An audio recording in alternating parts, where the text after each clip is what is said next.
everyone. I did skip a chapter because I thought it would be kind of redundant, but if you guys do want to see that, I did read it in a live stream that I did for my patrons, so that'll be linked in the details section below. It is a little bit less professional, I guess is the way that I want to kind of put this. Not that these are all that professional because of how frustrated I get, but there is profanity. So if you do like to watch this with your kids, maybe don't watch this out loud unless they're a little bit older and they don't mind hearing a few F-bombs dropped here and there. That being said, we're going to get into the next chapter, which is Mother Teresa versus Hitler. So I'd like for you guys to pause the video and just type out and comment what you think this is going to be about. I have no idea. This is what Midjourney decided what Hitler versus Mother Teresa looks like, so we're gonna go from there. I really have no idea what this could be about. My only guess is something that, like, it's gonna be the argument that atheists don't really have an objective moral standard, and then because they don't have an objective moral standard, something mass murder. That it's okay because we don't have an objective standard. And I think it was Penn of Penn and Teller who said that he is murdering and harming as many people as he wants, and that number is 0. He doesn't want to harm people, which is why he doesn't need somebody to tell him not to hurt other people. I mean, we are social animals. We benefit by working together, and even without that, even if I don't like somebody, I can at least appreciate living in a society where I can have a reasonable expectation of safety. In other words, I don't want to be attacked in the street, so I shouldn't attack people in the street. We don't need a god for this. We don't need anything objective for this, but it's usually the argument that comes out of these whenever Hitler's brought up, so I guess we'll see. I hope I'm wrong, but so far I've been very, very right. Anyway, with that being said, let's get into it. Chapter 7, Mother Teresa versus Hitler. We hold these truths to be self-evident, that all men are created equal, that they are endowed by their Creator with certain unalienable rights, and among these are life, liberty, and the pursuit of happiness, the Declaration of Independence. Is there a standard? Well, looks like starting off strong, guys, so I guess still holding out hope that I'm wrong and that we're going to hear some new argument, but we'll see. My friend Dave and I were finishing dinner at a dockside restaurant in Portland, Maine, when the conversation turned to religion. Oh, like you have friends. I don't think one religion can be exclusively true, Dave said, but it seems like you, Frank, have found a center. You found something that's true for you, and I think that's great. Oh boy, true for you. That's, has anybody honestly heard that phrase come out of somebody's mouth and they meant it? It wasn't a setup for a Christian argument or a Muslim argument. It was that they actually meant this is true for you. And they were talking about it as some kind of worldview or something other than personal preference. Something other than, oh, I like mint ice cream. Oh, that's true for me. I mean, I've never really heard this phrase. But it's been a while since I've lived in the US, so I don't know. So if you guys can help me out with that, that would be awesome. Playing along with his premise that something can be true for one person but not another, I asked, Dave, what's true for you?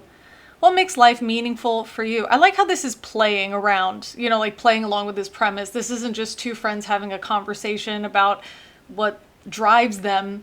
This isn't trying to learn more about Dave. This is playing around. He said, making money and helping people. Oh boy. I think in one of the comments, I don't know if it was the one from the last one that I did and I posted publicly, or if it was from the live stream one I did, but the thing that gets me is that these are never documented events. These are not emails that go back and forth between people. These are not any, I guess, handwritten letters that go back and forth between people. There's nothing recorded. Every single time Norm or Frank wants to make a point about some atheist or some other person that they're talking to about this deep issue that all these atheists make, they're always like having dinner. It's always at lunch or it's at dinner. It's not during an actual event where other people would have remembered it. There's nothing. There's nothing to even check that this event even happened, right? It's just at lunch. It's just at dinner. We were just hanging out. And that's when we have all of our deepest philosophical comments and or commentary is just me chilling out with my friend. And they just happen to be saying all of the common Christian talking points about atheists, like making money. Now, Dave is a very successful businessman, so I pressed him a little bit more. I said, Dave, I know CEOs who have reached the pinnacle of business success. They've planned and achieved great things in their business life, but have planned nothing and achieved little in their personal lives. They're now facing retirement and they're asking themselves, now what? Dave agreed and added, yeah, and I know most of those CEOs have experienced nasty divorces, mostly because they ignored their families in the pursuit of a buck. But I'm not like that. I will not sacrifice my family for money, and in my business I want to help people as well. All right, well, so far Dave sounds like a pretty straight dude, you know? He's kind to people, he has a drive and interest in life, it's his business, and he also wants to help other people. And he's tolerating Frank, so that's puts him for sainthood in my book. I commended him for his commitment to his family with his desire to help people, but questions still remained. Why should we be faithful to our families? Who said we should help people? Oh boy, see, I was hoping I was wrong. Is helping people a universal moral obligation? Or is it just true for you but not for me? And to what end should you help them? Financially, emotionally, physically, spiritually? These are people that don't understand that they live in a society. And I hate that phrase because it's become such a meme, but we are social animals. We do things regardless of whether it's a universal moral trait. We do things on earth, in our societies, and sometimes they're different things. But we do them because that's what helps us get ahead or benefit in society. And I don't mean get ahead like at the expense of everybody else. I mean things like maintaining social relationships. And this does differ in different cultures. In more individualist cultures, for example, I forget exactly what it was, but if someone reminds me, I'll post the reference here, but somebody, there was a study conducted where in individualist nations, if they were asked, would you lie in court to help a friend? So your friend, I guess they're facing some kind of, maybe they broke the law and you know they broke the law and you have the option to lie to save them from going to prison or to save them from having to pay a really big fine. Would you lie for them? Individualist societies where it's more my personal success, my personal expectation of morals, and ideas of personal guilt, that I did something against my personal code or my personal moral code or the way that I was raised, therefore I feel bad about it, that idea of guilt. In these societies, people said, no, I would not lie for my friend. I would do the quote-unquote correct thing by telling the truth. And my friend would be punished because they deserved to be punished because they broke the law and that was their personal choice. But if you asked in like collectivist cultures, where the idea of what's morally correct is to maintain that social relationship, most people said, oh, I would absolutely lie to maintain this relationship with my friend. That is the morally correct thing to do. And this is because of the idea that if you succeed, we succeed. If like a success for me is a success for my family. It's a success for my social group. So if a friend of mine loses, or a coworker of mine loses, or a family member of mine loses, I also lose. And it's this idea of shame. And shame is this idea that we are feeling bad because other people know something bad. So it's like I was associated with this person, or even worse, I told the truth, my friend went to prison, and now I'm going to be seen as untrustworthy, and I'm going to be seen as not loyal to other people. So even within our species, we have different interpretations of the right behavior. So is there something where God is going to come down and tell us what is the right way to live? What is the right way? And it really just kind of depends on the society in which you live. Now, I think that if you had asked a question where it's a little bit harsher, where, for example, your friend had committed a serious crime against somebody else, then chances are the person may be more likely to tell the truth, even though it would cost their friend, because we don't really want to be friends with somebody who can harm our children, for example. But when we're just talking about something like they drove in a way that they shouldn't have driven, but nobody otherwise got hurt, and if I tell the truth, they're going to get their license removed, but otherwise they are a good driver, maybe they were just having an off day or something. This is something that, yeah, it is morally ambiguous. And that's kind of the problem with this these religious concepts, that whatever the book says, or our group interpretation of the book, or our authorities' interpretation of the book, such as an imam, a pope, etc., that we should listen to those people, and whatever they say, we just kind of have to go with. So there's no nuance whatsoever, and that's really difficult because people are very nuanced. So I like this, the way they phrased it, because this really tells what they're thinking. Who said we should help people? As in, it's an authority. It's an argument from authority. I said, Dave, if there's no objective moral standard, then life is nothing but a glorified Monopoly game. You can acquire lots of money and lots of property, but when the game is over, it's all going back in the box. Is that what life is all about? I mean, so what? You know, I mean, maybe for you, Frank, that you're trying to acquire lots of money and lots of property, but that's not what I'm trying to do. I'm trying to, I don't know, get experiences and encounter new people, learn new things, and help people. That's what I'm trying to do. I am happy to have enough money so I can afford the things that I need to afford and the things that I want to afford. But the idea of lots of money, that's not something that really ever interested me beyond like my teenage years. Lots of property, same kind of idea. But then again, I don't have kids. Maybe if I had children, I would care more about the amount of money and the amount of property I could will to them upon my death. But this kind of tells what Frank's thinking. This is Frank's goal in life. Yeah, this is what Frank's thinking. This isn't what Dave's thinking. Dave said he wants to make money so he can help people. And he's saying, oh, it's a Monopoly game, Dave. And it says uncomfortable with the direction of the conversation. I don't know, maybe Dave feels uncomfortable that you are dismissing his life goals, which are socially beneficial. Like, he's helping people. You're not, Frank. He is. Maybe he's upset that you're diminishing his accomplishments in life to just, well, money and property, haha, Dave, you lose. Maybe that's why he's uncomfortable, Frank. If this conversation even happened. Dave quickly changed the subject, okay? But, well, yeah, if he sees that his jerk friend Frank won't let this go, yeah, he might have learned to change the subject. But his sense that he ought to help people was correct. He just had no way of justifying it. What's wrong with saying that we're social animals and we all benefit? If more of us benefit, the society benefits. Like, we benefit from having a generally educated population.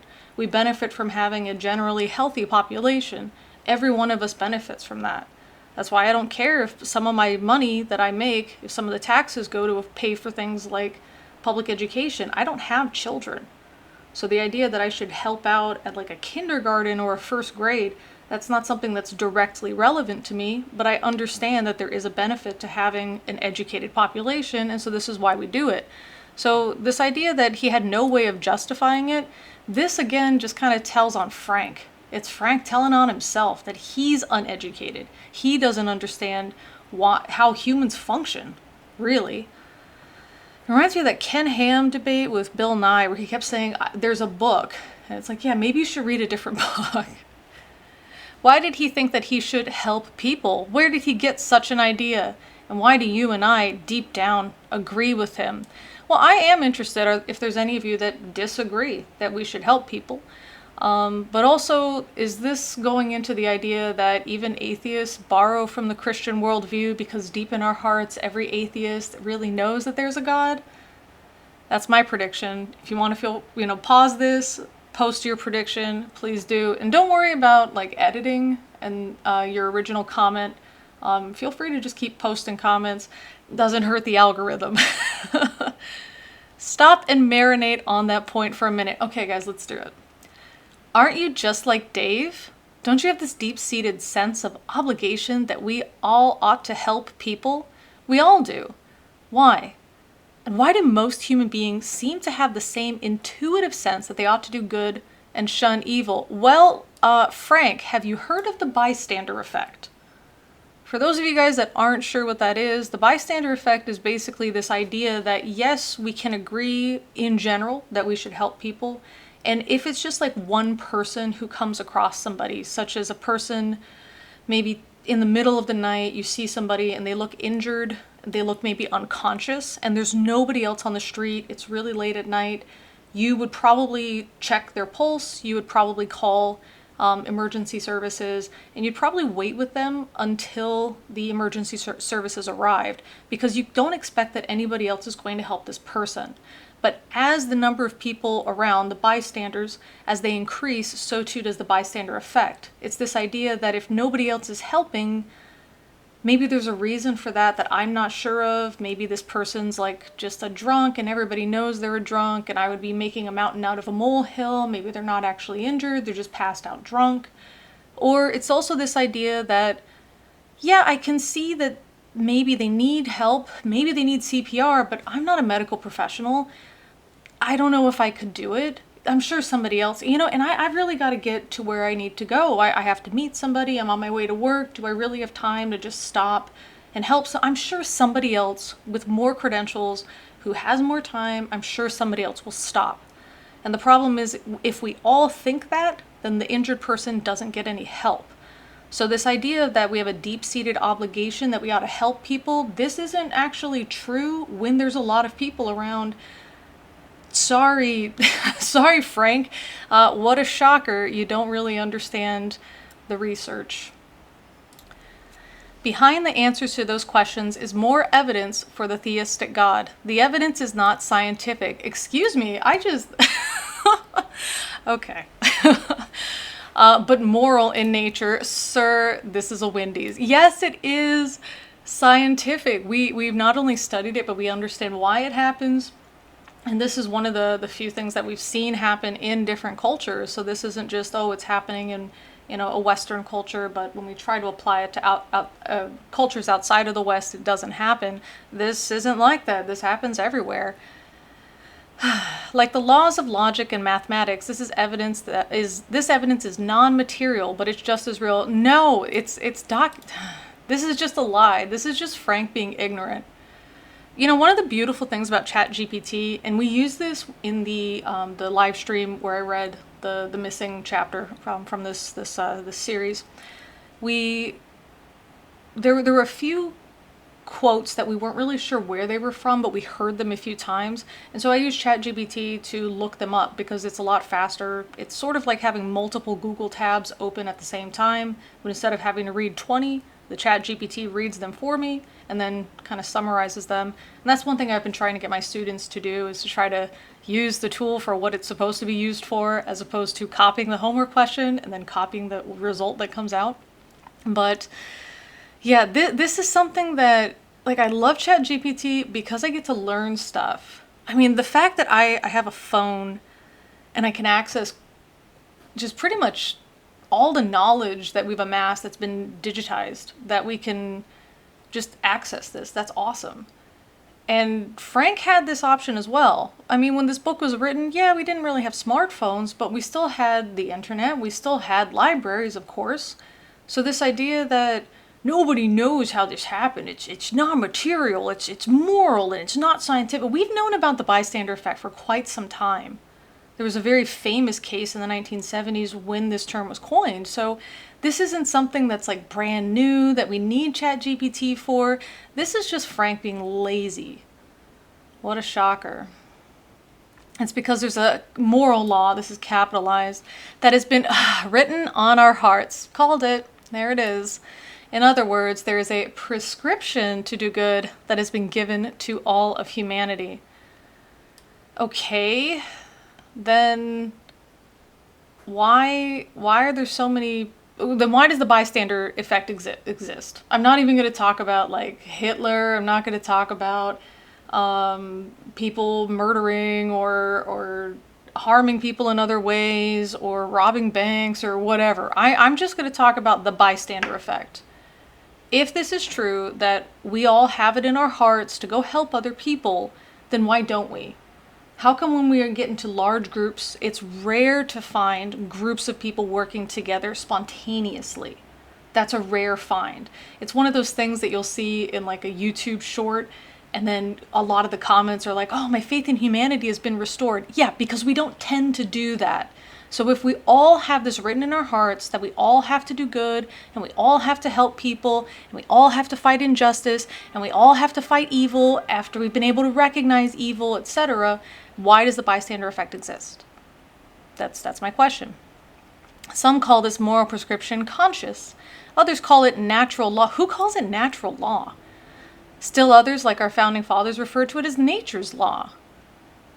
Do they mean natural rights? We refer to it as the moral law, but whatever you call it, the fact is that a moral standard has been prescribed on the minds of all human beings, points to a moral law prescriber. No, we even know where this comes from in evolutionary history. So you're telling me that rats, for example, which will help each other, they will perform actions that we consider moral, that they have written on their little rat hearts the desire to be functioning together as social animals. This is something we see in social animals. This isn't something we see in humans. So this would mean that for some reason, like I can understand the argument if it only happened in humans, because Christians, Muslims, and Jews see humans as like the pinnacle of God's creation. So if we had this special additional thing where we have to be moral, I could understand that argument. But this is found in other social animals too. So that doesn't really make any sense. So God chose us, but also rats and also ants. And then he wrote on their little ant hearts. I mean, is that what they're saying? That's what they would have to say. But I don't even expect Frank and Norm to know that this happens in other animals. This moral law is our third argument for the existence of a theistic God. After the cosmological and teleological arguments, it goes like this. Number one, every law has a lawgiver. There is a moral law, therefore there's a moral lawgiver. Now I know all of you guys are screaming that there are things that are laws because we've prescribed them, and there are things that are laws because we've described them, and this would be a descriptive law as opposed to a prescriptive law, which is kind of why they smuggled in this term, a prescription as opposed to a description. A prescription that something has given as opposed to a description of the nature of humans and other social animals. Look, I'll be honest, I'm forcing myself to do this, and I'm not feeling too great. If you guys want to read more about why, it's in the details section below. I don't want to waste your audio time here. But I've also got a migraine kind of at bay just because of the weather. I'm not sure how much of this I'm going to read seriously, because we've already seen in, what is this? In 2 pages total, how they have absolutely mangled and misunderstood what's going on.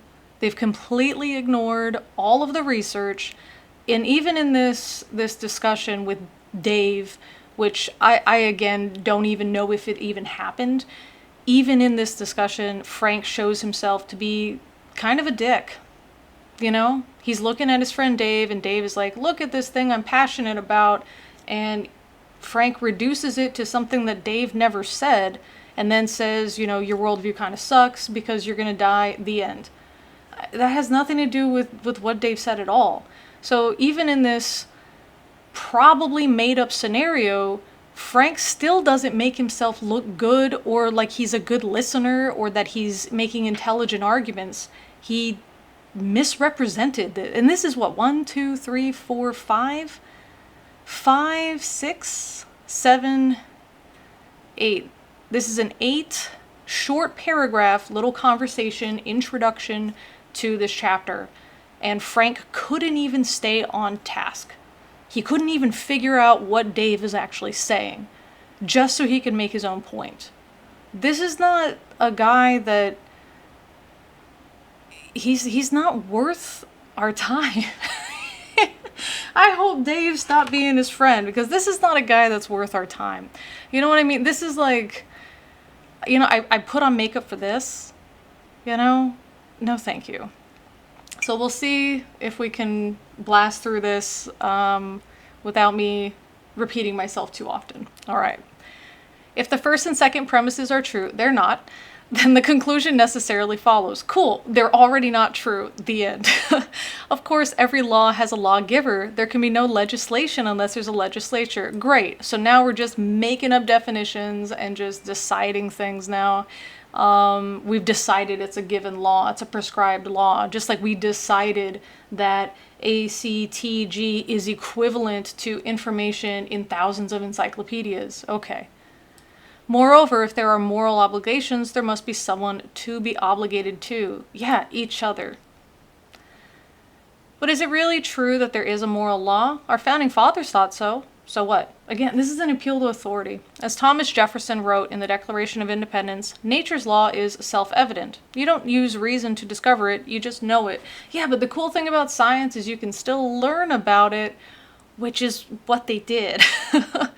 That's what they did. And we know about it, and we can observe it because it's self-evident. We can also observe it in other social animals. Perhaps that's why my friend Dave hit a roadblock and is thinking, no, it's because you made it up and you're not a trustworthy source, Frank. He knew helping people was the right thing to do, but he couldn't explain why without appealing to a standard outside of himself. No, we're just... I guess our ancestry and the humans that didn't work together died. Is that a standard? I guess that's a standard outside of myself. Okay, that's fine. So what? Without an objective standard of meaning and morality, then life is meaningless and there's absolutely nothing right or wrong, or nothing is absolutely right or wrong. Everything is merely a matter of opinion. I don't get where they say life is meaningless. This is something, and I've said it before, I felt that life was meaningless when I was Christian, because of God knows everything, and he knows that we're going to heaven, and he knows we're going to hell, and we're also going to live for an eternity, and life is but a blip in the eye of eternity, then there's really no point to life, and I just waited for death. That was it. I just really, really, really wanted to die. Couldn't take my life, couldn't fast track my way to heaven, but there was a interview that I did with Beelzebub, and with Beelzebub I found one of the things he had questioned. It really made me realize, if I had been born in an area where I was Muslim and there was a lot of endgame bombers, okay, then yeah, I would have already ended my life that way. I would have been just... I was that into this. I was ready to die. And if I could have died for jihad, absolutely, 100%, I wouldn't be here. I wouldn't be here. And that comes up sometimes just in my brain. And I just think, wow, I'm still here. And it's... because life is meaningless to people in these Abrahamic religions. It's meaningless. There's no point. At least here I can interact with people and get some experiences and have fun and, do something. And, maybe ultimately there's no objective meaning, but I guess it's kind of like a game. It's something that it's going to end, but you can still have fun doing it. But if eternity is your end goal, then this is just kind of like a pointless waiting room. When we say the moral law exists, we mean that all people are impressed with a fundamental sense of right and wrong. So again, I'm not really arguing this concept of that we have an idea of what is something we should do that is going to assist fellow humans. I don't disagree that we have that sense. It's just we're disagreeing where it comes from. Everyone knows, for example, that love is superior to hate and that courage is better than cowardice. What do we mean everyone knows love is superior to hate? In which way? In which way? I mean, the fact that there's hate for some really awful things that people do, that helps us create laws against it, right? There's laws against some really atrocious behaviors because people hate those behaviors. I would say if we just loved everybody and kept giving everyone an infinite number of chances, that this would cause a lot of problems in society. So I wouldn't agree. What do you mean everyone knows that love is superior to hate? I mean, I don't go around hating people, just randomly. But at the same time, I think hate can be a really good motivator, or hate being in the situation you're in can be an excellent motivator to improve yourself. If I just say, I'm okay the way I am and I love myself and everything's good and I'm perfect just the way I am, to me, this isn't enough to motivate me to change. And I might need to make some changes because I'm not perfect. This isn't something that's going to get me out of bed exercising, for example. So hate definitely does. I don't know about that. And I don't know about the rest of you, but that's a big motivator for me. For my self-hate is a good motivator for change. If anybody agrees or disagrees, I'd be very interested in what you guys have to say about that. I think that is subjective. For some people, they love themselves into a better behavior, that they feel they deserve better, and so they makes changes that are positive because they love themselves. But I think for other people, they hate where they're at, and so that's a good motivator. Courage is better than cowardice. Well, I would say courage has to be mitigated with ability. There's some different ideas about emotion and how emotion is understood in the brain. So there were times when you would have an emotion that you maybe can't recognize why you feel fear, but you recognize you do feel fear. This would be something where if you're walking at night and you're maybe in a forest and then suddenly the forest goes quiet, you might not understand why this is unsettling, but you recognize it is unsettling. And so there's different theories to explain different types of situations and why we may recognize the emotion and then have a physiological reaction, or we would have the physiological reaction and then the emotion recognized, or they happen simultaneously. But there's one of these that's done by this guy named Lazarus. And so Lazarus has this theory basically that you have these initial feelings, but then you have an assessment after that.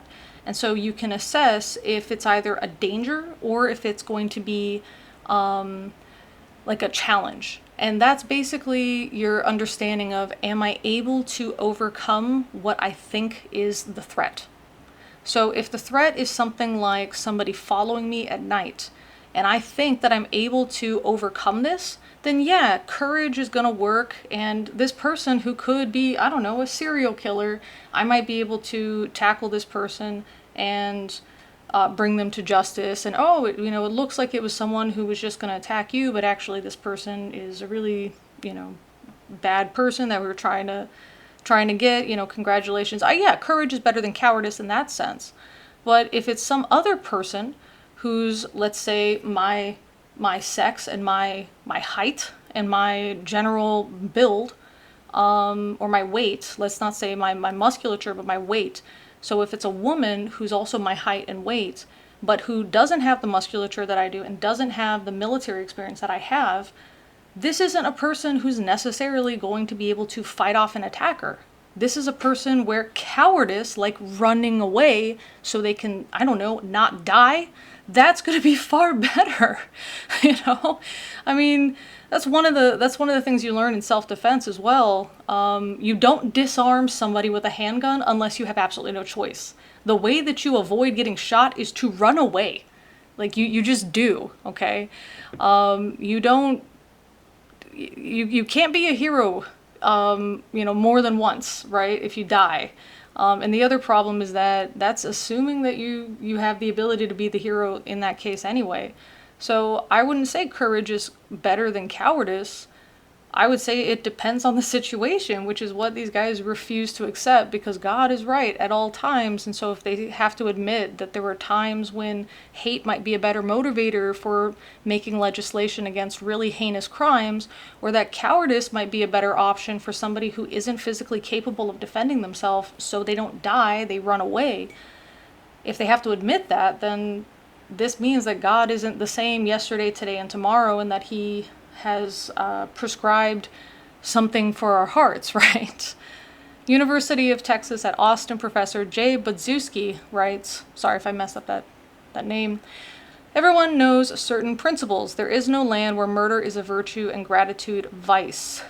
C.S. Lewis, who has written profoundly on this topic in his classic work Mere Christianity, put it this way.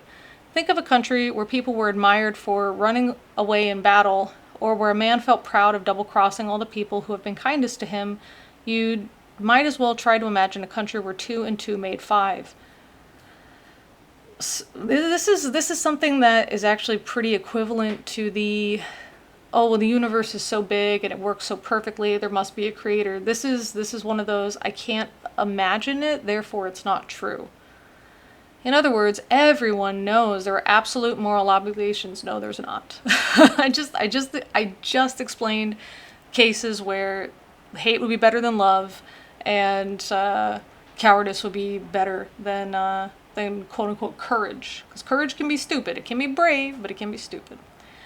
In other words, okay, an absolute moral obligation is something that is binding on all people at all times in all places. Well, we know this isn't true because it's not. We've seen so many cases, and I'm sure they're going to come up with Hitler. You know, we've seen so many cases where this moral obligation is not absolute. I mean, it doesn't apply to all people. How do you think some people can cannibalize others even in cases where they're not experiencing extreme starvation? How does this happen? How do you end somebody's life and you're not in danger? An absolute moral law implies an absolute moral lawgiver. And since this statement is so patently false, then how did you come up with this second part? Do you know what I mean? How could they write an absolute moral obligation is something that is binding on all people at all times in all places? They can't, I mean, they must know that's not true. They can't believe that's true. So how do you write this and you know for a fact this isn't true, and then you say, therefore, God? That's so bizarre. They can't believe this is true. They just can't. Now, this does not mean that every moral issue has easily recognizable answers or that some people don't deny that absolute morality exists. There are difficult problems in morality, and people suppress and deny. There it is. That's how they get around it. So instead of saying that, because as I was saying, they can't possibly believe this is true. So it looks like they do, because this is what I was waiting for. They do. They just think that people deny it. So this is that idea that atheists all know that God is real, but they just deny that God exists. So they know in their hearts that God is real, but they just deny it because they don't want to be held accountable. That's what they're saying. So rather than saying maybe, since this is demonstrably false, maybe our premise is wrong and we should investigate it, instead of saying that, they're just deciding, well, it's true because it has to be true because it's our conclusion from the Bible. Therefore, whenever it isn't true, it's because those people are bad. It simply means that there are basic principles of right and wrong that everyone knows, whether they will admit them or not. There it is. They're all just liars, right? But Budzinski calls this basic knowledge of right and wrong what we can't not know in his book by that title. We can't not know, for example, that it is wrong to kill innocent human beings for no reason. I don't know. I've seen some, and I'm not saying that I'm going to do it. I'm just saying I've seen some interviews with serial killers, and there are some that they talk about it as if it's just like a general curiosity. I think it was Jeffrey Dahmer who was talking about his dismemberment of corpses as one would take apart a desk just to see what's inside, just to see if he could do it, just to see how it functions and how it all fits together. He had no... He knew that it wasn't something he could keep doing and stay out of prison. he knew that doing this, because his ultimate goal was to create some kind of love slave. That was his goal, and he kept failing at his goal, and this bothered him that he kept failing at his goal because he wasn't living the way he wanted to live. But the fact that people died for him to try to meet this goal, this was just, the cost of doing business sort of thing. This was just a thing that happened, and well, now I gotta take them apart, and well, since they're taken apart, I guess I can eat them, and this way they can stay with me forever, so in some way I still kind of win. I get someone who's with me forever, just in a different sense. So this is a person who didn't know that it was wrong to kill innocent human beings for no reason. He had no qualms with it. Some people may deny it and commit murder anyway, but deep in their hearts, they know murder is wrong. Prove it. That's the part that they're missing out on. They say that people deny this. Everyone knows the basic principles, whether they admit it or not. Deep in their hearts, they know it's wrong. Prove it. Prove it. Even serial killers know murder is wrong, even if they do not feel remorse. Yeah, like I said, he knew it was something that wouldn't keep him a free man. He knew eventually it would lead to prison. It's not that it was wrong, it was that murder is illegal. So he knew it was illegal, but he didn't know it was wrong. He didn't feel it was wrong. And like all moral laws, murder is wrong for everyone, everywhere. In America, India, Zimbabwe, and every other country, now and forever. That's why the moral law tells every human heart. Well, what about all the innocent human beings? It says for no reason. What about the reasons that are added that are wrong? Like killing witches, which was done in, Europe and parts of North America by Christians? I would say that's no good reason, no validated reason, no proper reason. Is that okay? Do they think this is okay? How do we know the moral law exists? There are many reasons we know the moral law exists, and we will present and discuss 8 of them. Some of these reasons overlap one another, but we will discuss them in this order. Number 1, the moral law is undeniable. This is something that I don't necessarily disagree with. I don't think it applies to absolutely everyone, but I think it's an evolutionary thing for social animals. Number 2, we know it by our reactions. I'm not sure why only reactions. I guess they'll explain it. Number 3, it's the basis of human rights. Sure. Number 4, it's an unchanging standard of justice. I don't know about that. I don't know. I'm going to see what they argue. Just from this sentence, I'm not going to agree with this because I teach history. I know that the standards have changed. Number 5, it defines a real difference between moral positions, such as Mother Teresa versus Hitler. Yeah, because Mother Teresa wasn't a monster. Number 6, we know what's absolutely wrong. Since we know what's absolutely wrong, there must be an absolute standard of rightness. So again, I'm just saying that that standard comes from evolution. Number 7, the moral law is grounds for political and social dissent. I'm going to have to see what their argument is. And number 8, if there were no moral law, then we wouldn't make excuses for violating it. That seems like a weird one thrown in there. I guess we'll have to see what they say. Number 1, the moral law is undeniable. Relativists usually make 2 primary truth claims. Number 1, there is no absolute truth. Let me guess, the Roadrunner tactic, is that absolutely true? And number 2, there are no absolute moral values. The Roadrunner tactic will help you defuse their first claim. If there is no absolute truth, then their absolute claim that there is no absolute truth can't be true. You can see, again, they don't care about actually having a conversation. They just care about basically farting in an elevator and walking away and thinking they win because they don't have to smell it. You can see that the relativist statement is irrational because it affirms exactly what he's trying to deny. Even Joseph Fletcher, the father of modern situation ethics, fell into this trap. In his book, Situation Ethics, Fletcher insisted that the situationist avoids words like never and perfect and always. As he avoids the plague, he avoids absolutely. Of course, this is tantamount to claiming one should never say never, or we should always avoid using the word always. But those statements do not avoid what they say we must avoid.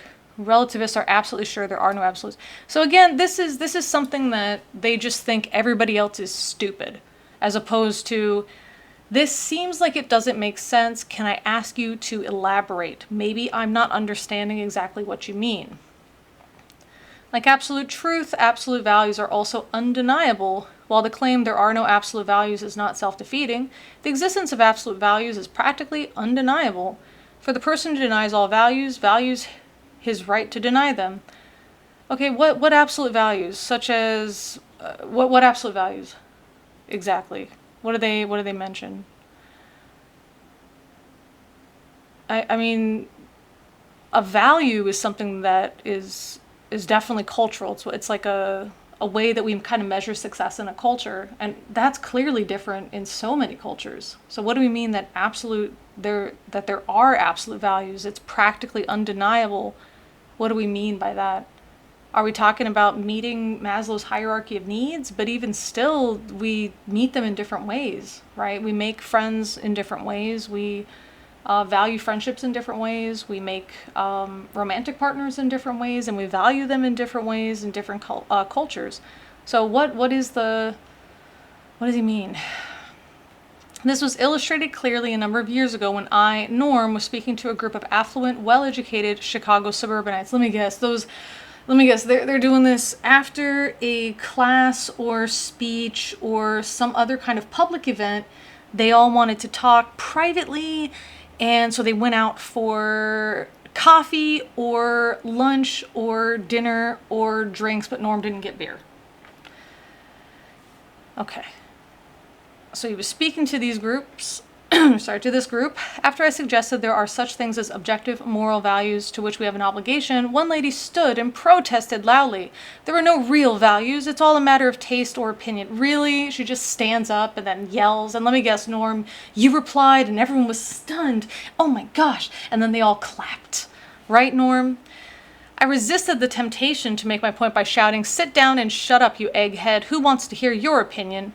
Of course, if I had been so rude and discourteous, she might have rightly complained that I had violated her right to her opinion and her right to express it, to which I could have replied, "You have no such right. You told me such rights don't exist." See, again, this isn't at all what she said. There are no real values. It's a matter of taste or opinion. And values here, Norm has not specified what those means, but now he's saying you don't have rights. That doesn't... What? Again, and so this is like you guys totally miss the point of everything that you're having. Like all these discussions, you're the one in the wrong.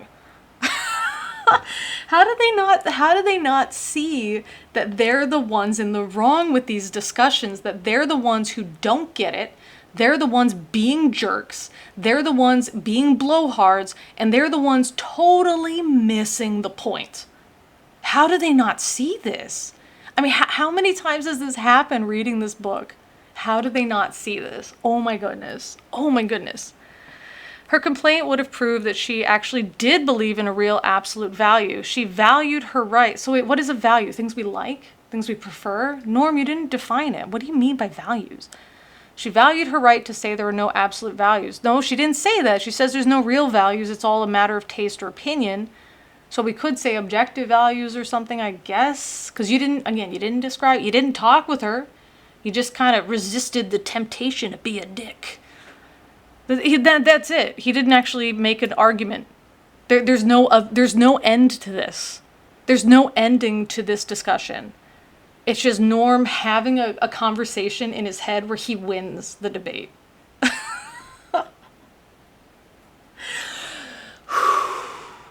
How is this? I got a cat hair on my nose. How is this? How do you write this? And you're telling us you're having this internal conversation where you've declared yourself the winner, and you don't realize how stupid you look. I can't believe this. These guys can't be serious. So in other words, even those who deny all values nevertheless value their right to make that denial. Well, no, wait. No, you're using the noun and the verb interchangeably. But do they not know these have like a meaning? Or that if they're going to use a different meaning from what's accepted in something like sociology, then they have to define what they're talking about? This is the same as the prescriptive and descriptive law thing. And therein lies the inconsistency. Moral values are practically undeniable. That was it? That was your big proof? That's your proof.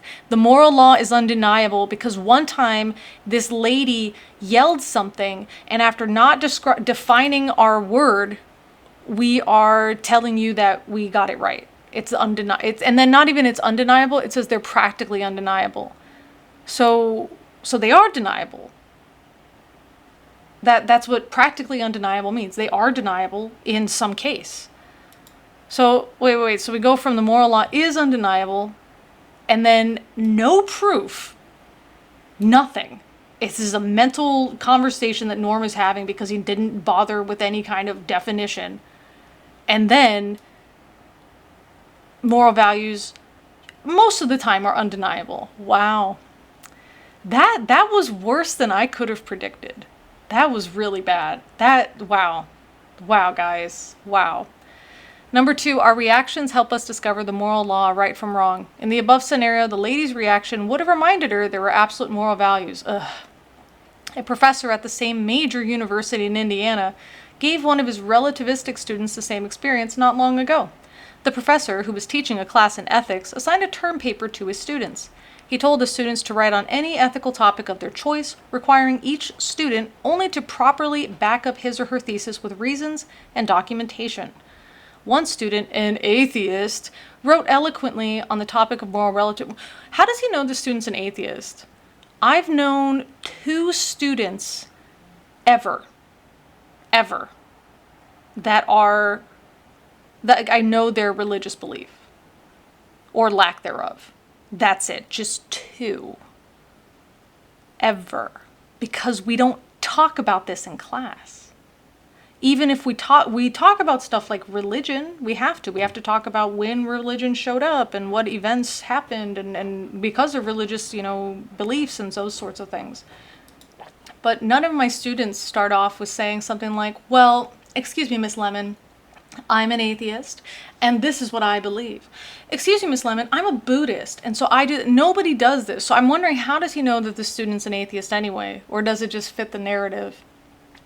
Again, we don't even know if it is. This is a professor at a major university. Who and where? None of this is all just... This just sounds like some drunk uncle trying to tell you how cool his life is. And every time you gently press him on it, he just gets mad. Like, hey, uncle, what university were you talking about? Oh, what do you think I don't know? You think I'm lying to you? Go get your mom. Get out of my face. Like that's how this comes across. That's really how it comes across. He argued all morals are relative. There is no absolute standard of justice or righteousness or rightness. It's all a matter of opinion. You like chocolate, I like vanilla, and so on. Well, what's the ethical topic? What is the topic? Where's the topic? Is it that all morals are relative? I would think of a topic as like a controversy. Maybe the professor explained it better than Norm is explaining it. His paper provided both his reasons and his documentation. It was the right length, on time, and stylishly presented in a handsome blue folder. Wow. Like why is this added? Okay. After the professor read the entire paper, okay, now it says, he wrote on the front cover, F, I don't like blue folders. When the student got the paper back, he was enraged. He stormed into the professor's office and protested, F, I don't like blue folders. That's not fair. That's not right. That's not just. You didn't grade the paper on its merits. Raising his hand to quiet the bombastic student, the professor calmly retorted, wait a minute. Hold on. I read a lot of papers. Let me see, wasn't your paper, or read a lot of papers, wasn't your paper the one that said there's no such thing as fairness, rightness, and justice? Yes, the student answered. Then what's this you say to me about not being fair, right, and just? The professor asked. Didn't your paper argue that it's all a matter of taste? Do you like vanilla? Or chocolate, I like vanilla? The student replied, yes, that's my view. Fine then, the professor responded, I don't like blue. You get an F. Well, that doesn't work though. Because when we're talking about all morals are relative, it says his paper provided both his reasons and his documentation. It was the right length and on time, regardless of the stylish blue folder. it met the requirements. So this isn't something where we're talking about humans and objective morality. We're talking about meeting the requirements of the paper, yes or no. That has nothing to do with just righteousness or anything here about morals and this. He met the paper had a rubric and he followed the rubric. That's like if you have rules in a city or in a country, you follow the rules of the city or country regardless of what other rules are out there. You know what I mean? So that doesn't make sense. And who would do this? Who would give a student an F to make a point? I don't do that. Who does that? There are plenty of times that a student answered something in a way that I didn't expect them to answer it, but technically, yeah, I could see how they followed the rubric to get there. I didn't expect it, but they followed my rubric. I gotta give them the grade they earned. And a lot of times, yeah, I've given A's on stuff that it's my fault for not being clear enough, or, just because I expected answer 1 or answer 2, they gave me a wild card answer 3, and I didn't expect it, but they're not wrong in how they interpreted the rubric. It's just not how I intended it or how I thought it would be interpreted. That's on me. The end. I don't say, oh, well, this wasn't something I wanted to read, so I'm giving you an F. That's bizarre. So a student meets all the requirements and gets an F because the professor just wants to make a point? Didn't they say it's a term paper? Yeah, it's a term paper. Why are you going to sit here and put a student's grade in jeopardy just to make... I mean, they better change it. Do they change the grade?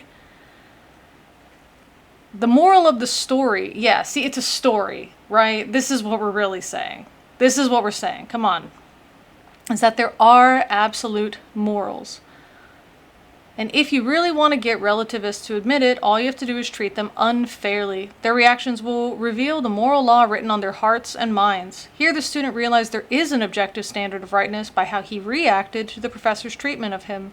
In the same way, I may not think stealing is wrong when I steal from you, but watch how morally outraged I get when you steal from me. Right, so that's great. You're being a dick or a hypocrite, congratulations, but what about when we're talking about things that are a little bit more ambiguous, such as, is it right to tattoo your skin?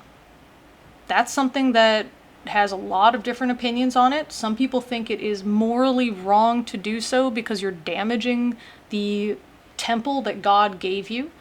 There were people that don't believe in drinking caffeine because that's considered to be sinful and morally wrong, and everybody should know that. But then there were plenty of people who do drink caffeine, including other types of Christians out of that sect. So this is the kind of stuff we should be talking about, not some very stupid example that you very clearly made up.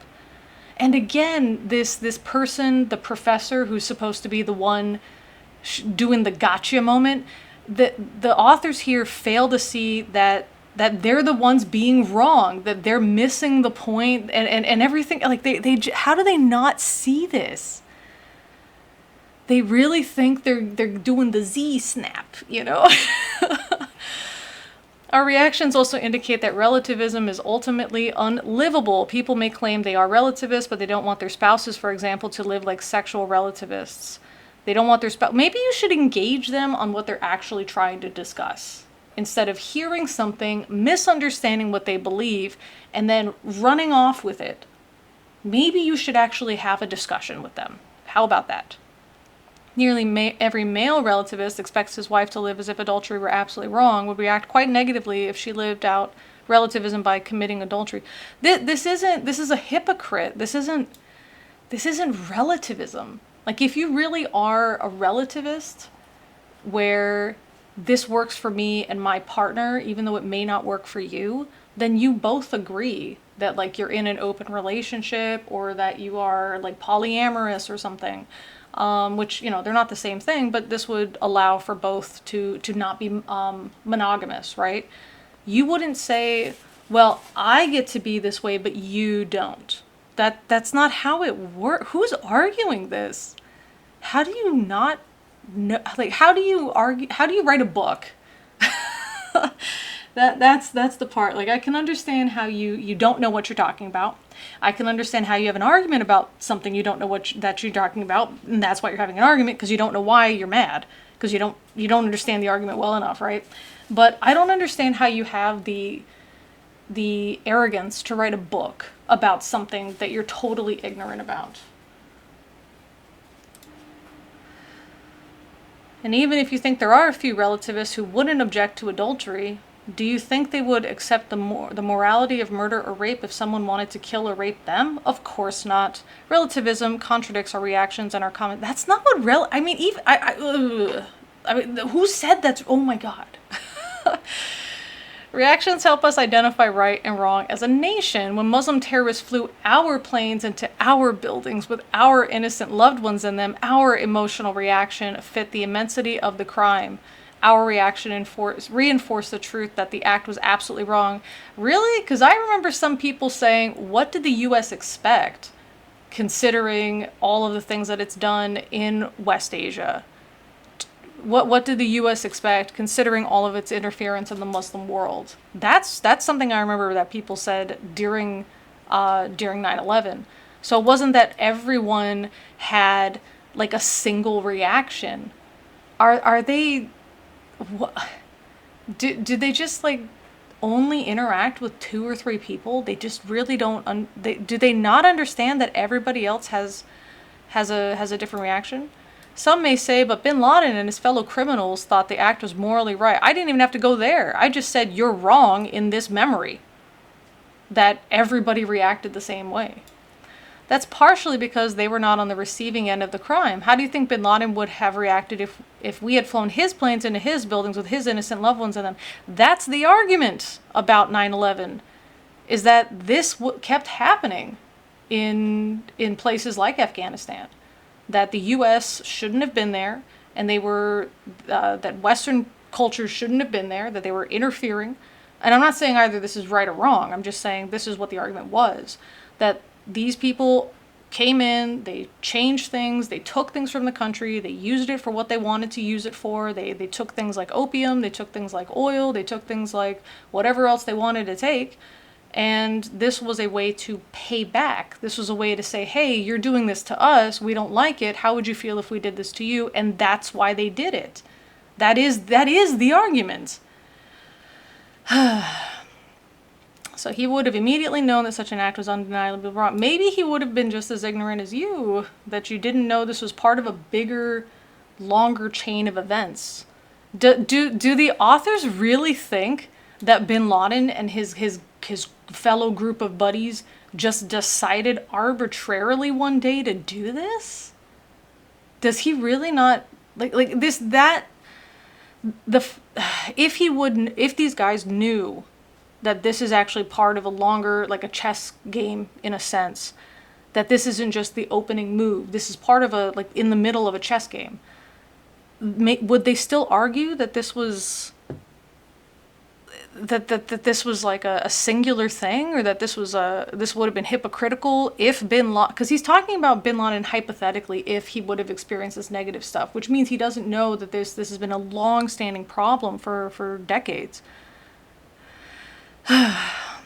So the moral law is not always apparent from our actions, as evidenced by the terrible things human beings do to one another, but it is brightly revealed in our reactions, what we do when we are personally treated unfairly.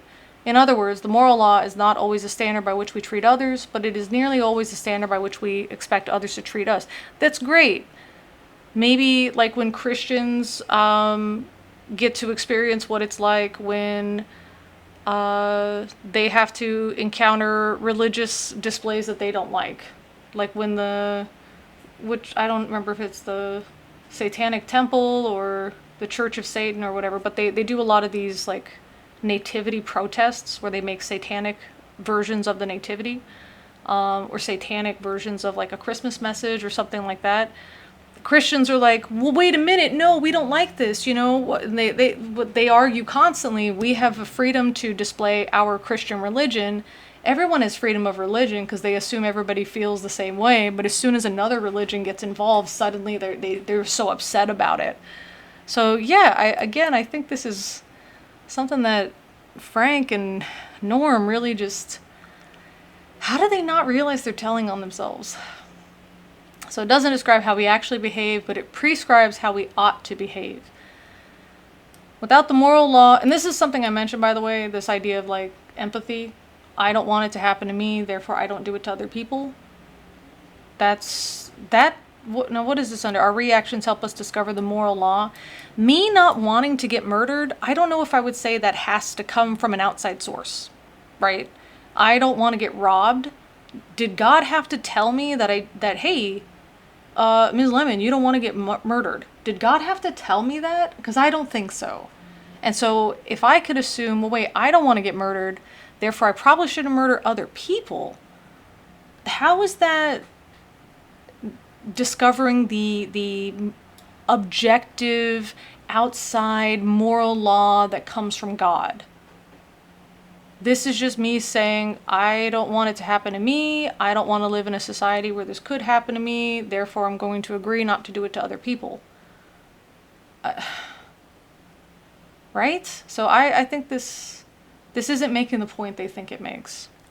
Without the moral law, there would be no human rights. The United States of America was established by the belief. They really love America. Like this isn't the litmus test for goodness or something, you know. The moral law and God-given human rights. Thomas Jefferson wrote in the Declaration of Independence. So this again, it's just this argument from authority. So that to secure these rights, governments are instituted among men, deriving their just powers from the consent of the governed, emphasis added. Notice the phrase, they are endowed by their creator with certain unalienable rights. In other words, the founding fathers believed that human rights are God-given, and as such, they are universal and absolute. So what? So what if they believe that? Who cares? Again, this isn't making the point they think they're making. So what? What if we're not reading this in America? Like, we're reading it in Korea, and some of you are listening to this in parts of Europe. Some of you are listening to this in Egypt. This has nothing to do with, like, why would you care about what the founders in the United States had to say? Why would you care about that? Especially if you're Hawaiian. Jefferson and the other founding fathers recognized there was a higher authority, the creator, to whom they could appeal to establish objective moral grounds for their independence. Or that since other people also agreed that a creator existed, they could just default to that instead of having to prove it. You see what I mean? Like, okay, we all agree that this is a thing that we can all look at. Okay, great, let's use that, right? I mean, that doesn't mean a creator exists. It just means they had beliefs that there was a creator. Had they begun the declaration with, we hold these opinions as our own rather than self-evident truths, how about, or starting it the way that I wanted to start it, which is, each person would like to be treated fairly, therefore we have to create a fair society. How about that? That's good. They wouldn't have expressed an objective moral justification. They didn't need one. I mean, how many countries are founded on objective moral justifications? You can create a country without an objective moral justification. It simply would have been their opinion against that of King George. I mean, you can make also other arguments like, hey, we had nothing to do with the 7 Years' War. We had nothing to do with you hating France and you and France getting into a big fight. So why should we have to pay taxes to help you guys? Like, you guys don't even make laws that make sense to us. You know, let us figure it out ourselves. We don't need you guys. You're not here. You don't visit. You don't know what's going on. We don't want to be part of your leadership anymore because you are not relevant to us anymore, just geographically. That's enough. You know what I mean? That's enough. I mean, how do people make decisions in management and stuff without invoking deities? People do this all the time. They come up with multiple reasons that something seems logical, reasonable, for the benefit of the majority, etc. They don't have to appeal to this deity. So the founders appealed to the creator because they believed his moral law was the ultimate standard of right and wrong, and that would justify their cause. and their cause was to end the rule of King George in the American colonies. They were convinced that George's rule needed to be ended because it was violating the basic human rights of the colonists. Do they even know what was the argument? Do they even know why they want, like, what factors were pushing them to independence? Do they know? Could they list any of these basic human rights that were violated by the colonists? Which they are the colonists, right? They're the colonists. Okay? These guys. In a sense, the founding fathers were in the same position as were the Allied countries after World War II. When the Nazi war criminals were brought to a trial in Nuremberg, they were all convicted of violating basic human rights. In the meantime, the U.S. was still segregated. So obviously, the Allied countries, the U.S. in particular, they didn't really care about basic human rights. You know what I mean? This is the law that all people are inherently to understand and to which nations are subject. Okay? If there is no such international morality that transcended the laws of the secular German government, then the Allies would have no grounds to condemn the Nazis. In other words, we couldn't have said the Nazis were absolutely wrong unless we knew it was absolutely right. We do know that they were absolutely wrong, so the moral law must exist. Right, because the Allies didn't do anything morally wrong. There were no, rape victims from the Allied soldiers. That didn't happen. There were no human rights violations in the Allied countries. Things like women not having equal access to education, women not having equal access to jobs. The same thing to be said for black people as well. I mean, that was one of the biggest problems with this like segregated service, was that we're going to sit here and say that Germany is violating basic human rights, especially through segregation and especially through maltreatment of the people that have been segregated, but the U.S. was doing the same thing. So, okay. What about the Japanese internment camps? What about that? You know, and I'm not a big fan of the Japanese government because of what they did to my people. But, I mean, the people that were interned, the people that were in these internment camps, these were just like regular citizens. This was not the Japanese government. You know, these were just people hanging out, going to school and like having jobs, you know. So, number 3, appeal to authority, and also sloppily so. Okay. Number 4, without the moral law, we couldn't know justice or injustice. Perhaps the most popular argument against the existence of God is the presence and persistence of evil in the world. If there really is a good and just God, then why does he allow bad things to happen to good people? I wouldn't say good people, I'd say innocent people. Anyway, atheists have long asserted that it would be more logical to believe that this God doesn't exist than to try to explain how evil and God can coexist. So yeah, go for it. Bring out that scholasticism. Let's do it. C.S. Lewis was one such atheist. He believed that all of the injustice in the world confirmed his atheism. That is, until he thought about how he knew the world was unjust. He wrote, "And as an atheist, my argument against God is that the universe seems so cruel and unjust. But how had I got this idea of just and unjust? A man does not call a line crooked unless he has some idea of a straight line. What was I comparing this universe to when I called it unjust? I don't know. How about how you expect it to be treated? How about that? That if we're going to have 4 sodas and we've got 4 people, if I take 2 and I just give 1 soda to person B, 1 soda to person C, and now person D doesn't get anything, we could all understand that, hey, all of us wanted to drink a soda. This isn't fair. Do we really, like, does a God really need to be invoked for that? That's so bizarre. This realization led Lewis out of atheism and ultimately to Christianity. Lewis, like you and me, can only detect injustice because there's an unchanging standard of justice written on our hearts.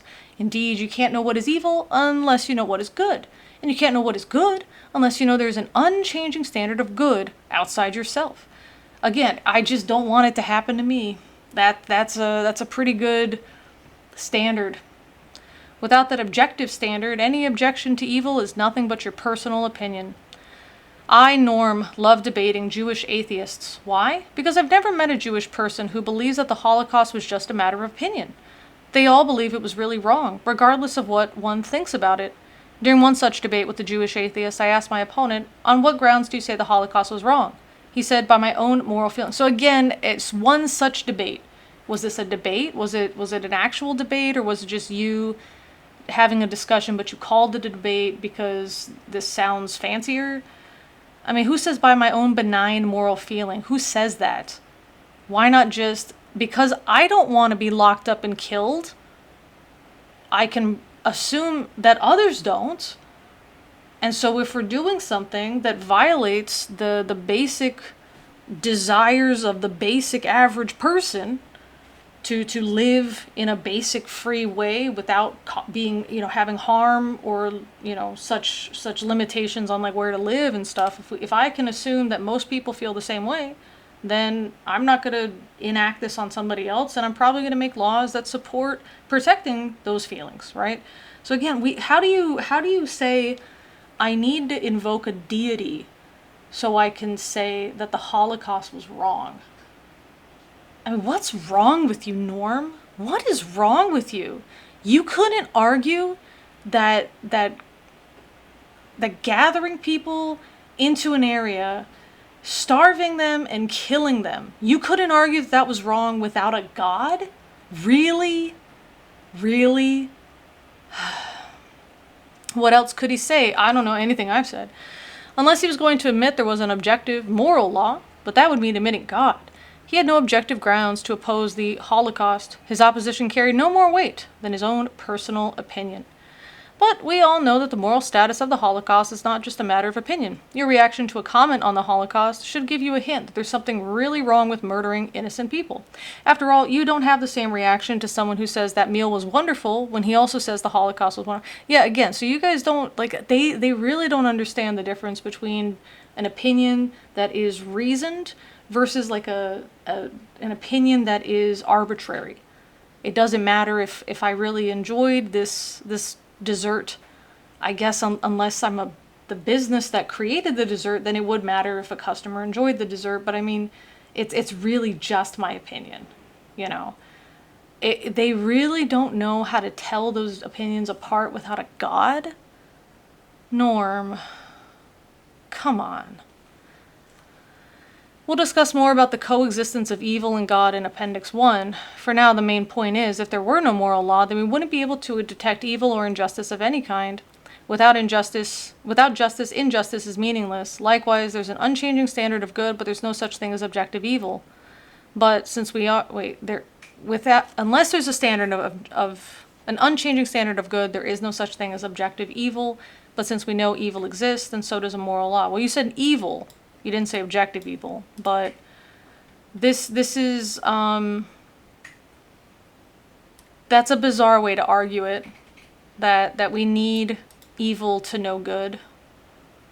You know what I mean? Like, I don't need somebody to steal my stuff for me to know I don't want somebody to steal my stuff. We could just imagine how we would feel. That's one of the nice things about humans, is we can have these hypothetical thoughts. I don't have to experience losing my legs to understand that it would really radically change my life if I lost my legs. How do these guys not know this? Number 5. Okay, we're more than halfway through. Without the moral law, there would be no way to measure moral differences. Consider the two maps of Scotland in figure 7.1. Which is the better map? How could you tell which is the better map? The only way is to see what the real Scotland looks like. In other words, you would have to compare both maps to a real, unchanging place called Scotland. Yeah, because maps never change, right? If Scotland did not exist, then the maps are meaningless, but since it does, we can see that map A is a better map because it's closer to the unchanging standard, the real Scotland. Yeah, but the real Scotland map sucks. Look how grainy it is. This is exactly what we do when we evaluate the behavior of Mother Teresa against that of Hitler. We appeal to an absolute, unchanging standard that is beyond both of them. That standard is the moral law. C.S. Lewis put it this way. I don't really want to read this quote. The moment you say that one set of moral ideas can be better than another, you are in fact measuring them both by a standard, saying one of them conforms to the standard more nearly than the other, but the standard measures different things. You're comparing them both with some real morality, admitting that you think there is a such thing as a real right, capital R, independent of what people think, and that some people's ideas get nearer to that real right than others. Or to put it this way, if your moral ideas can be truer and those of the Nazis less true, then there must be something, some capital R real, capital M morality for them to be true about. So again, that's like saying, what would you rather have? Somebody who steals a large amount of money from you, or someone who steals a small amount of money from you? And I would say, well, ideally none, but I guess if I had to choose, the smaller amount. Oh, well, you couldn't know that without God. Because God's the one who sets the standard for theft and just. Right? Isn't that just ridiculous? It's ridiculous. We have an idea of a world that we want. We have an idea of that. We can agree on some of those things. And when we agree on some of those things, that's what becomes our objective standard, is that we've agreed on it, we've written it down. Do we now meet this standard? Yes or no? Is the standard subjective? Did we come up with it? Sure, we can argue that. But now that we've written it down, it becomes objective. In the same way, when I make a rubric for my students, it is subjective, the things that I'm checking. Like, I don't really check spelling because I'm not an English teacher, so I don't really check that. I don't really care. But if the grammar is so bad I don't understand what's happening, yeah, I have to grade you down. But there's the list of things that I choose to grade you on. That's based on what I think is relevant and why I'm giving you this assignment. Now that it's there, I don't get to use my personal feelings. Now that it's there and written down, this is the measure. This rubric is now the measure. So did you meet this requirement? Yes, no. And this is something that I have to tell new teachers, that when they're creating rubrics, they cannot be written in a way that is ambiguous. You can't say the student made a good argument. You have to say the student used a certain number of sources to make an argument. For example, they have to make a certain number of points. Did they do that? Yes or no? You can't say the student shows an exemplary understanding. How do you demonstrate that? How do you measure that? You can't. So once you put it out, once you put down the rubric in a way that it is able to be objectively measured, the end. That's it. Now my personal feeling, maybe I have a migraine, maybe that student was making a big fuss and then I had to give them detention and they started arguing and screaming at me and it got so bad that they had to get suspended and all this other stuff, and I'm just like, wow, this student is being kind of a jerk. Oh look, now I have to grade their stuff. I don't use my feelings to grade their stuff because now I have this rubric that I can just look at. This is the moral standard. So this idea that we need to get a God involved, that nothing, like humans are totally useless and just incapable babies without a God, that's so bizarre. Likewise, statements like murder is evil, racism is wrong, or you shouldn't abuse children have no objective meaning. They're just someone's opinion, on par with chocolate tastes better than vanilla. Really? They really don't know the difference, viewer. They really don't know the difference.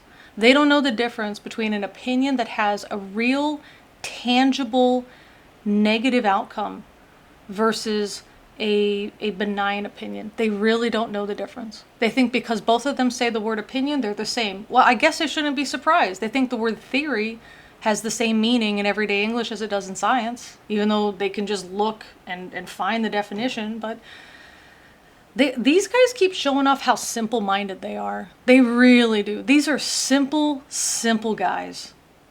These are not deep thinkers. These are not nuanced thinkers. These are not guys that are even good at self-reflection. Because in pretty much all of their examples, they keep showing off that they're the bad guy, they're the jerk, they're the rude one, and they're the ignorant one. And they think they're actually making a good point for their argument, and they're really the ones that are just foolish. In fact, without the moral law, simple value-laden terms such as good, bad, better, and worse would have no objective meaning when used in the moral sense. Well, that's great. That's why I ask my students to use words that are not subjective. When they say good, I say you have to explain how it's good, how it's bad, how it's better, how it's worse.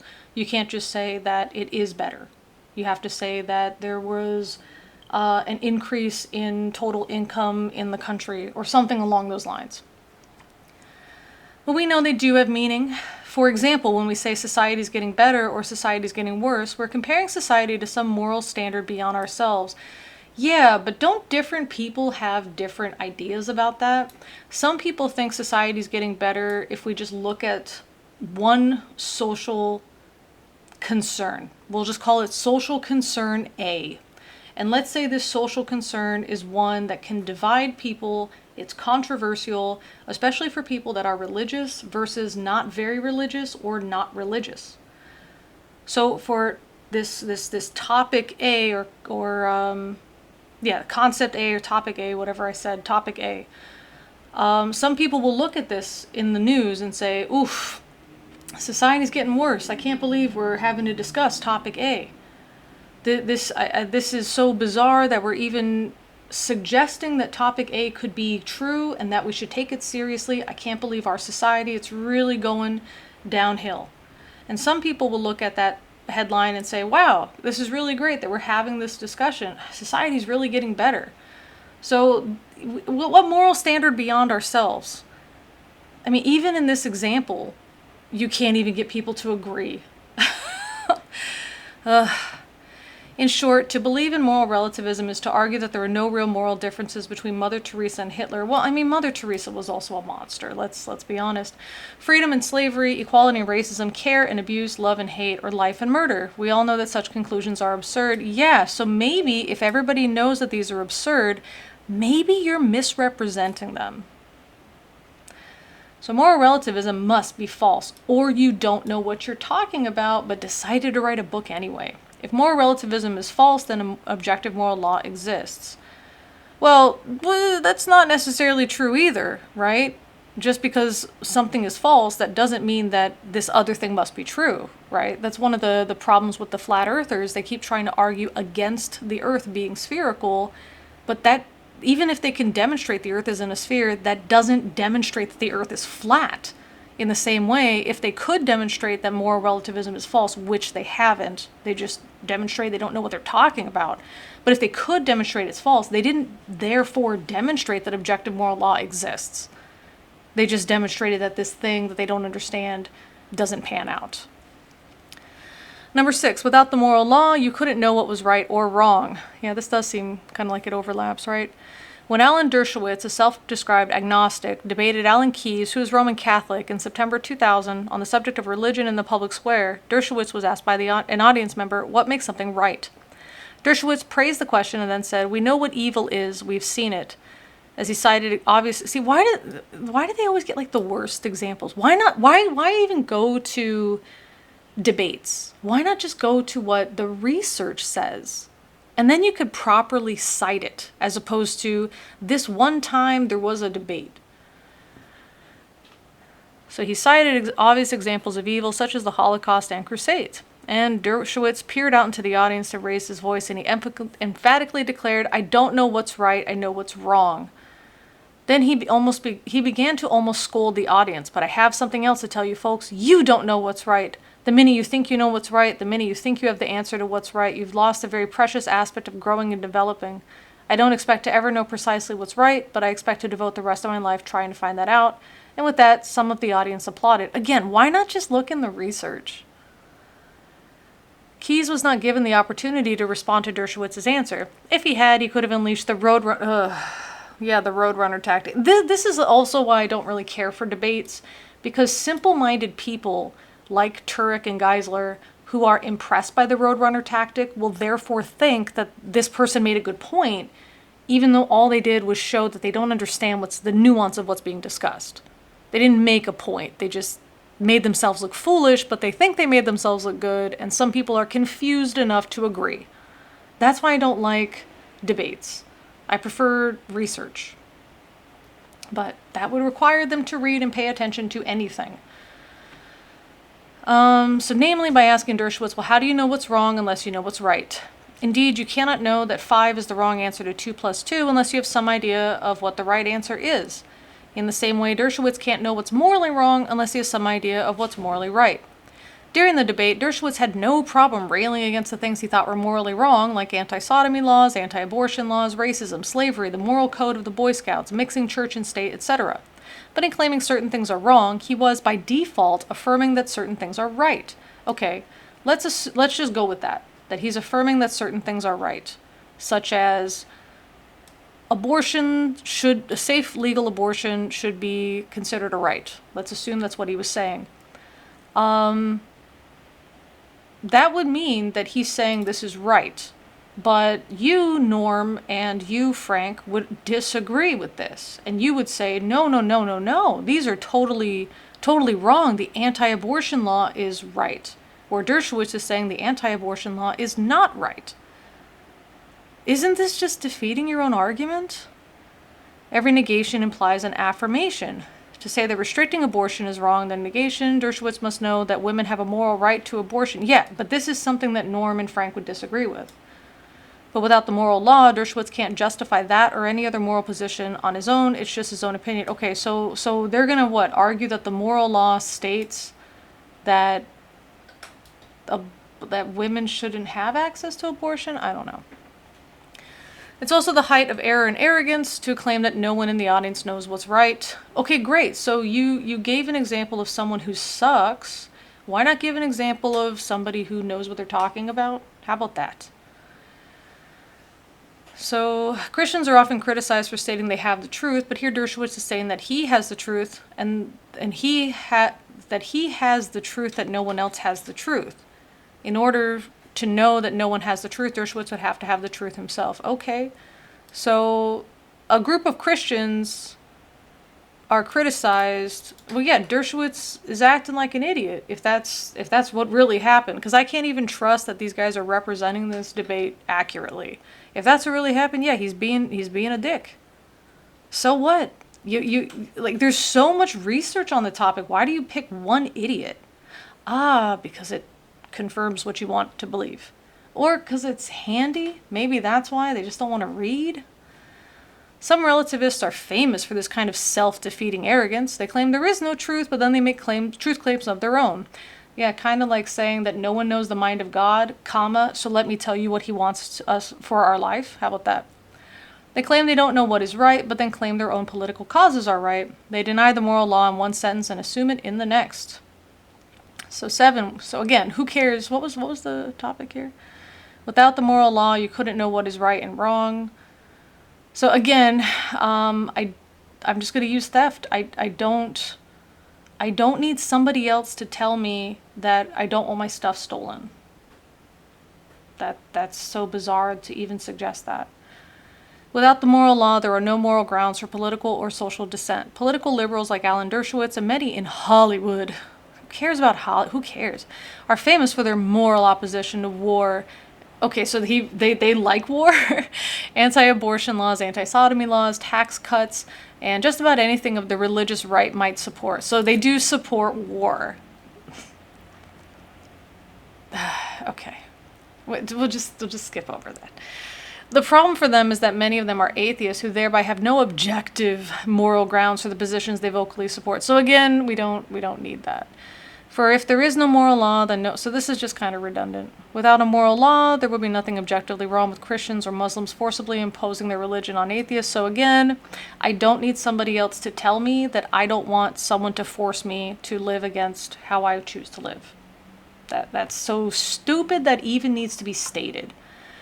There would be nothing wrong with outlawing atheism. So removing personal freedom, confiscating the property of atheists, taking stuff from now we're targeting a group of people.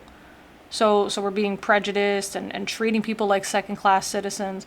You're telling me, Frank and Norm, that you think you need a God to tell you that this is a bad thing to do. Not to mention, Christians in the past thought that they were told to act like dicks to other people. Not even just Muslims or atheists, but like other types of Christians too. That they could kill them as witches, quote unquote.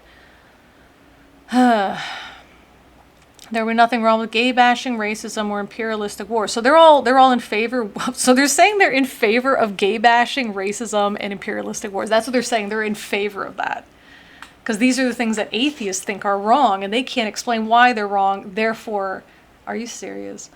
There wouldn't be anything wrong with prohibiting abortion, birth control, and even sex between consenting adults. Okay, great. So they are in favor of prohibiting abortion. They are in favor of prohibiting birth control. And they are in favor of, I'm assuming, the anti-sodomy law, but the way that they wrote it is that I guess they want to bring back or remove the marital rape law. Good job, Frank. Like, they get so... They think they're making such a good point, and the only point they're making is that nobody should listen to them. In other words, without the moral law, atheists have no moral grounds for arguing their pet political causes. You hear that, guys? Wanting sex to be between consenting adults is a pet political cause of atheists. Wanting to avoid racism, wanting to avoid gay bashing, wanting to avoid or reduce war, that is a pet political cause of atheists. Norm and Frank have just told us they're 100% okay with it. That's what they're arguing here. Are you serious? Are you serious? Please tell me I'm misunderstanding. Please. Because this is disgusting. There's no right to an abortion, homosexual sex, or any of their other political sacraments.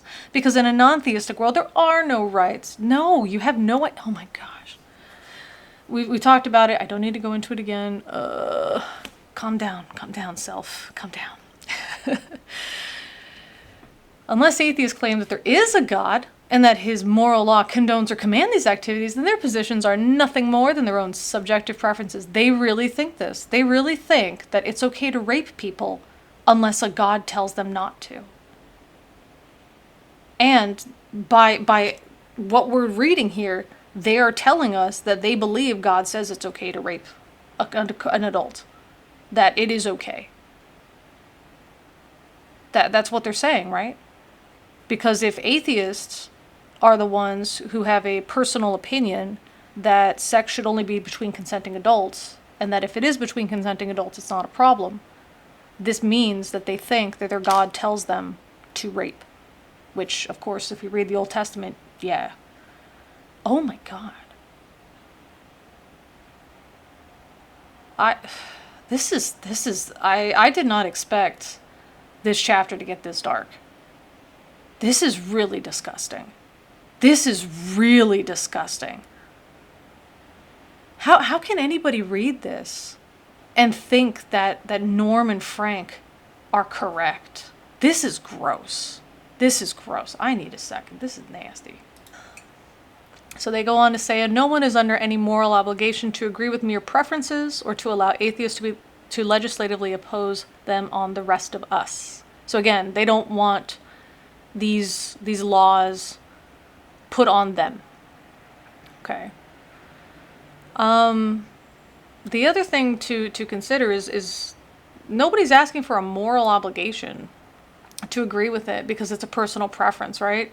Like, you can make a good argument. That's the part that they don't really get. They've completely ignored that arguments, reasonable arguments, are made to support certain things that have nothing to do with, it's my personal opinion, and nothing to do with, well, it has to come from a God. How do they not know this? What kind of people are they interacting with that they've never met? I mean, nothing I'm saying is profound.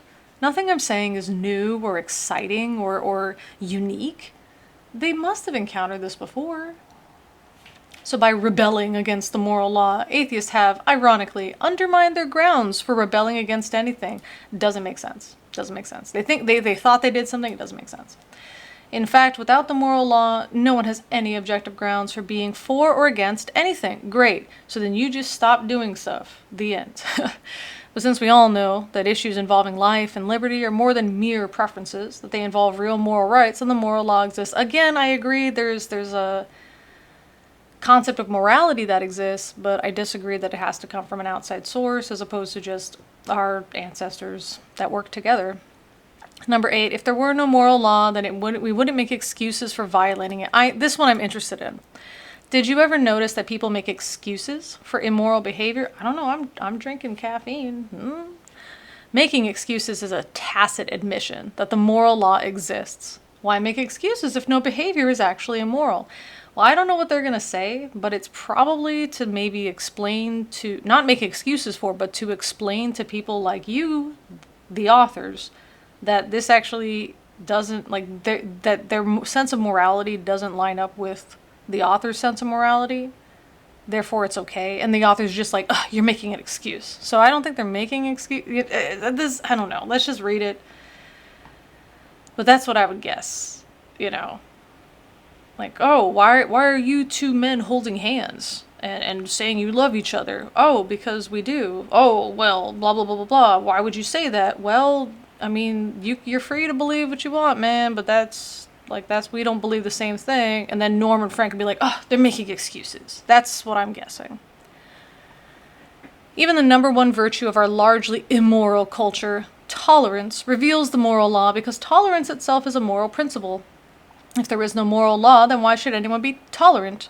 Actually, the moral law calls us to go beyond tolerance to love. Tolerance is too weak. Tolerance says hold your nose and put up with them. Love says reach out and help them. Yeah. Or, I don't know, legislate against them, because that's what you wanted to do. You're saying that you want to prohibit things that atheists have as their pet political causes.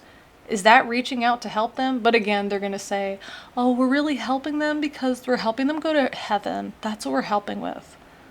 Tolerating evil is oh my gosh, seriously? Did I not just say this? I did not see the next sentence. I just said this. That it's okay to be a Christian that limits other people because in our cruelty, we're actually helping you get to heaven. Tolerating evil is unloving, but that's what many in our culture want us to do. This is the problem. Some people don't think two consenting adults is evil. Some people think that evil is something like, I don't know, a pastor having access to children and doing bad things to them. That's evil.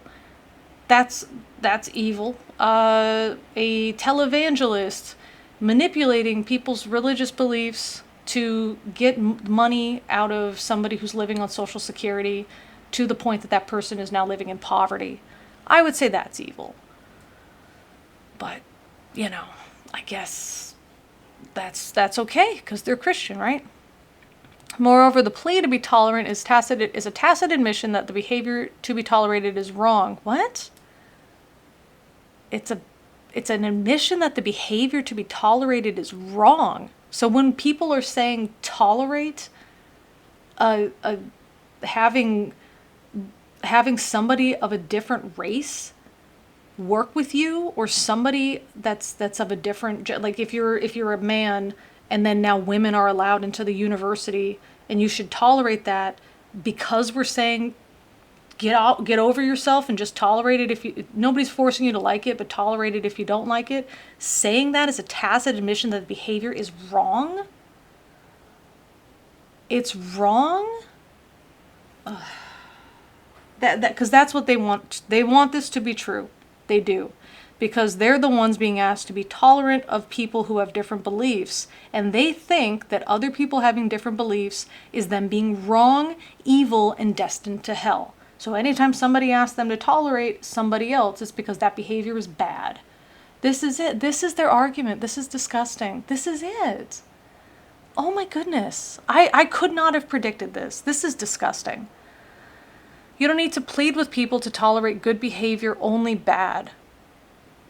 We had to legislate in the United States. We had to put, what was the Little Rock Nine? Children trying to go to school had to be protected by the National Guard. Are they really trying to argue that black children going to school with white children is bad? That's why people were being asked to tolerate racial integration, because racial integration is bad. Is that what they're really saying? No one needs to be talked into tolerating the behavior of Mother Teresa. Yes, you do. Denying people things like sanitation and and pain-killing medication, I would say that's pretty bad. Oh, but then using the money that you receive to get like the best medical care for yourself, but wanting to be around other people because suffering gets you closer to God, but you personally don't want to suffer, yeah, I would say that's hypocritical and bad. So we don't want to be talked into tolerating the behavior of Mother Teresa, only the behavior of some relativists. Likewise, no one makes excuse. Well, then who's asking someone to tolerate Hitler? Because that's their argument, right? That we're just being asked to tolerate bad behavior. Who's being asked to tolerate Hitler then? Because that's their opposite. There's Mother Teresa and there's Hitler. No one's being asked to tolerate Mother Teresa. Therefore, we can reasonably assume that they're thinking people are being asked to tolerate Hitler. What? We only make excuses when we act against the moral law. We wouldn't do so if it didn't exist. These guys are disgusting. They have gone from ignorant to actually disgusting. I honestly, guys, I don't know if I can read beyond this because I don't want to give their stupidity more of a platform. But at the same time, I feel like we should finish the book so we know how stupid these types of people are. I mean, this is the stuff they're not going to be posting on social media. They're not posting it.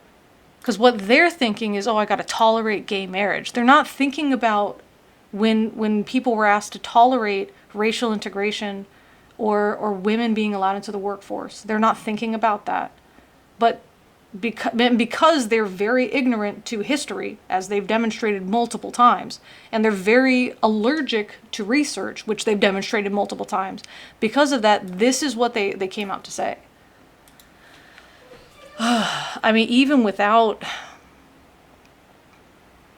that, you know, are they saying that, yeah, I guess they would say tattoos is wrong, you shouldn't be asking people to tolerate tattoos. But again, nobody's asking to tolerate Hitler.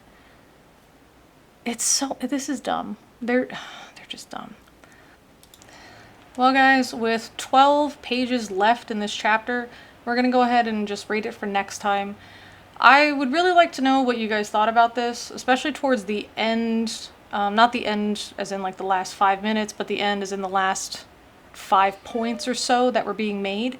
Because it really seems like they went somewhere with this that was pretty dark. But I'd like to hear what you guys have to say. Do you think that I misinterpreted? Did I take it to a dark place? It just seemed very bizarre to me. And you guys know that I try to be pretty gracious. I try to think maybe I misunderstood it, or let's try to think about how they're thinking about it. But putting on my Christian thinking cap, this is exactly the same kind of nonsense I would have said. That we're being asked to tolerate the intolerable, we're being asked to tolerate the sin, because we're just thinking about the here and now. And for some reason, there's like a special pass that the past gets. So the past gets a pass in the sense of we know better now. So that stuff that they did, like to other races, or the stuff that they did to other genders, etc., that was actually bad. Because they were bad. And we fixed it. But the stuff now today that they're asking us to tolerate, that's just sin. So we shouldn't tolerate it. So being tolerant in the past, that's something that people should have done. And, you know, women should have been treated equally. And all races should have been treated equally, etc., etc. But, you know, they weren't. And we fixed that. But everything now, it's totally different. They don't consider that, like, history books 200 years from now are going to consider them the bad guys. They're not considering this whatsoever. So, yeah, I don't know. I would like to hear what you guys have to say about that. Otherwise, you know, please check out the details section. It's got a link to different stuff, such as the other chapters, the hidden chapter, I guess, because it's not going to show up in the playlist.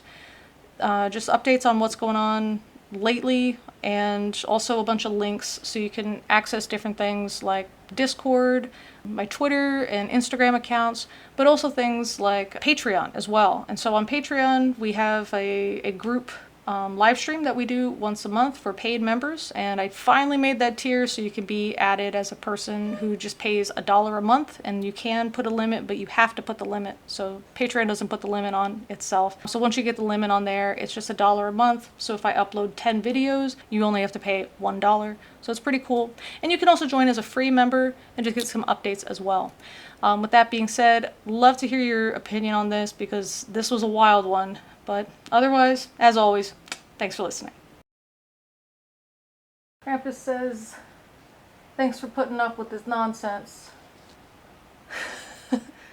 Krampus, who's that? Krampus, is that Hitler? Krampus, is that Hitler? Oh yeah, that's Hitler. There he is. You say hello? No, you don't say hello. Who's this? Is this Mother Teresa? Oh yeah. You want to say hello? No, you don't say hello. Okay. Krampus, okay. Oh, who's big? Oh, he's so big. Oh, ouch. Oh, my boobs.